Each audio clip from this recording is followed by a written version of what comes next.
Salut, c'est François et bienvenue dans cette vidéo et aujourd'hui tu vas découvrir le secret de Léonard de Vinci pour n'être jamais à court d'idées. Mais surtout dans cette vidéo tu vas apprendre quelle était la chose qu'il a mis en place qui lui permettait d'avoir toujours ses connaissances à portée de doigt, d'archiver, d'organiser et d'exploiter des connaissances pour n'être jamais à court d'idées et pour inventer de nouvelles choses.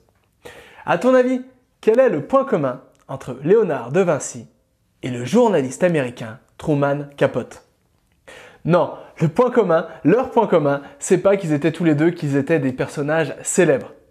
Leur point commun, c'est que tous les deux avaient compris une chose essentielle.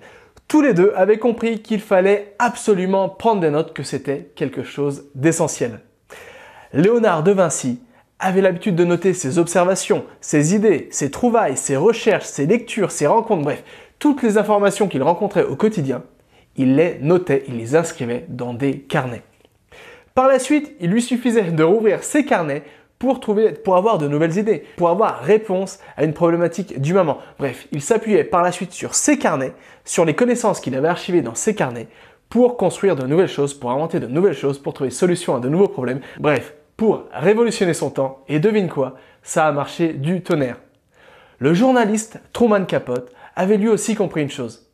Il avait compris que son travail consistait en une seule chose: transmettre la vérité et la connaissance. Mais surtout, il avait compris que s'il voulait transmettre la vérité, s'il voulait transmettre la connaissance, au premier abord, il devait déjà capturer cette connaissance, il devait l'inscrire lui aussi dans des carnets. Et c'est ce qu'il faisait.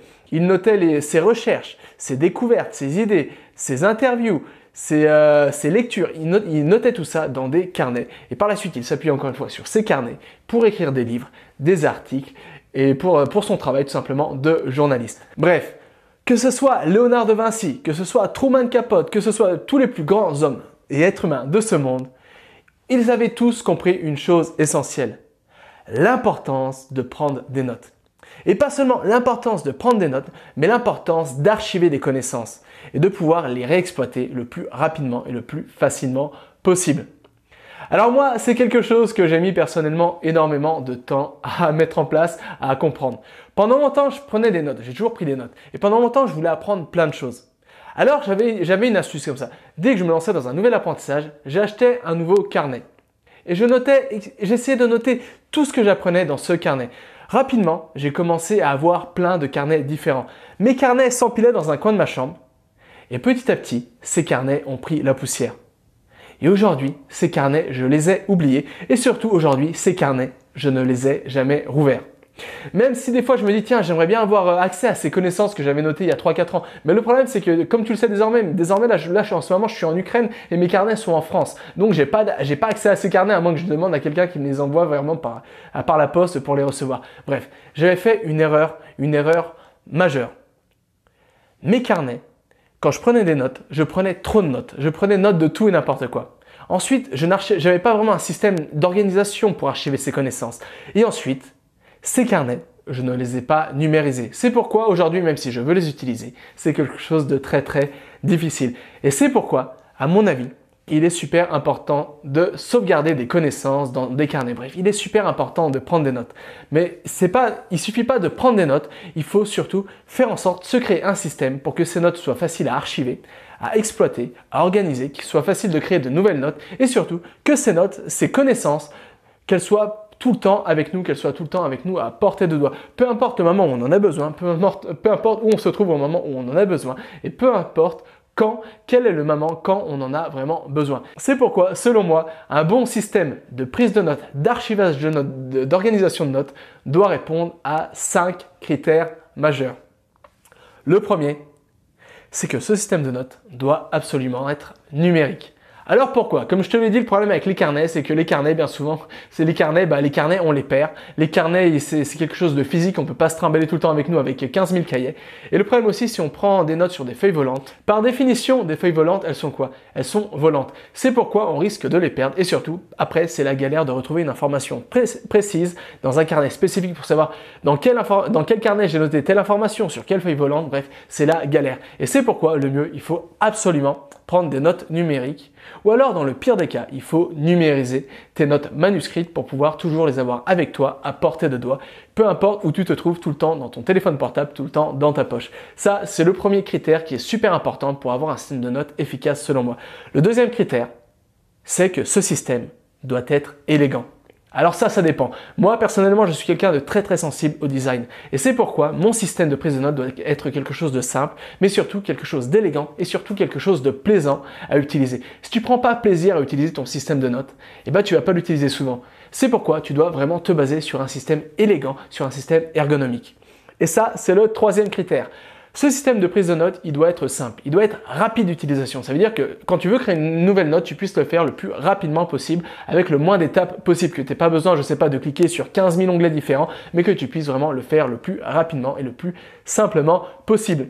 Et le quatrième critère, c'est que tu puisses archiver tes notes non pas de la manière conventionnelle. Et c'est quoi cette manière conventionnelle? C'est la manière par les dossiers. Alors je t'ai expliqué exactement tout ça dans la vidéo d'hier où je fais la distinction entre classer ses notes par tag ou classer ses notes par dossier. Et c'est pourquoi, selon moi, un bon système de prise de notes numérique doit absolument prendre en considération la classification par tag. Et ensuite, le cinquième critère qui est super important, c'est que tes notes doivent être vraiment faciles à retrouver et à exploiter. C'est-à-dire que tu puisses retrouver une note spécifique parmi des milliers, voire des centaines de milliers, voire des millions de notes le plus rapidement possible. La règle d'or, c'est vraiment que ta recherche ne doit pas te prendre plus de 3 secondes. Si ça te prend plus de 3 secondes, ça veut dire que ton système n'est pas optimisé, n'est pas performant.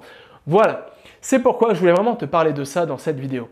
Parce que Léonard de Vinci avait compris une chose. Truman Capote avait compris une autre chose. Cette chose, c'était tout simplement qu'il fallait absolument prendre des notes. Mais prendre des notes, ça ne veut pas dire prendre des notes n'importe comment. Ça ne veut pas dire écrire tout sur des feuilles volantes ou sur des carnets.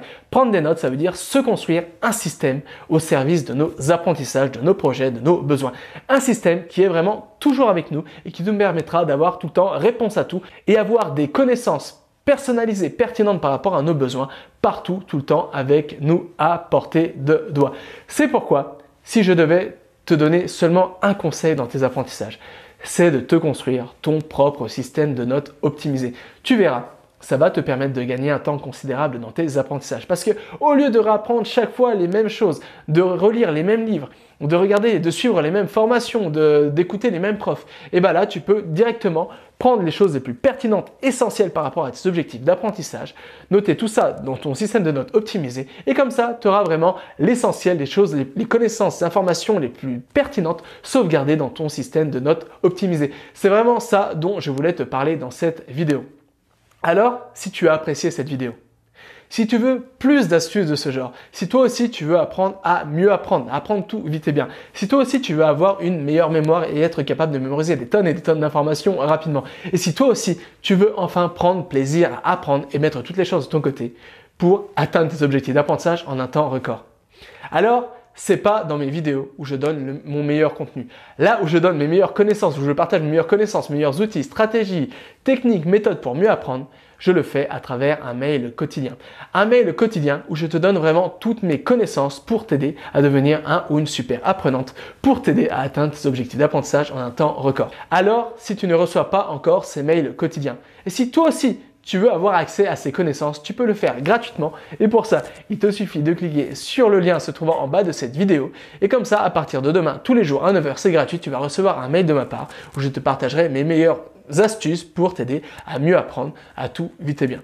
La seule condition, c'est que ces mails, c'est pour les personnes motivées, c'est pour les personnes curieuses, c'est pour les personnes qui veulent apprendre de nouvelles choses, de nouvelles façons d'apprendre, des méthodes des fois qui sont un peu contre-intuitives ou des méthodes qui sont un peu révolutionnaires. Bref, c'est pour les personnes qui sont curieuses de tout, qui veulent apprendre de nouvelles choses et surtout qui veulent faire ça facilement, rapidement et efficacement. Voilà. Alors moi, je te retrouve dans le mail de demain à 9 h et jusque-là, n'oublie pas, rien n'est impossible avec cet apprendre.